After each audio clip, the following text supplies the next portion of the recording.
தருக்கி நமன் முறுக்கவரின் எருக்குமதி தரித்த முடி படைத்த விரல் படைத்த இறை கலர்க்கு நிகராகும். இந்த மந்திரத்தினுடைய வரி என்ன தெரியுங்களா? யமனையே எட்டி உதைத்த சிவபெருமானுடைய திருவடிக்கு நிகரானது முருகனுடைய வேல். யமனை எட்டி உதைச்சது மார்க்கண்டேயருக்காக திருக்கடையூர்ல எட்டி உதைச்சார். ஆனா அதை சாமி சவுதி அரேபியாவில் நிரூபிச்சு காட்டினார். இப்போ எப்படி தெரியுங்களா? வேல்மாறர் மகா மந்திரத்தினால். அந்த ஆற்றல் கொஞ்சம் நஞ்சம் கிடையாது. வேல் பூஜை பண்ணணும்னா முருகனுடைய அருள் இருக்கணும். அருள் இருந்தாதான் பண்ண முடியும். அப்படி முருகனுடைய பரிபூரண அருள் நிற்கக்கூடிய ஒரே மகா அதிசயம் எதுனா முருகனுடைய வேல் தான்.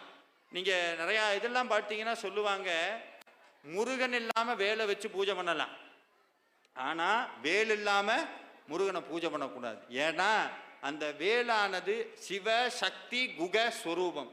சிவ சக்தி குக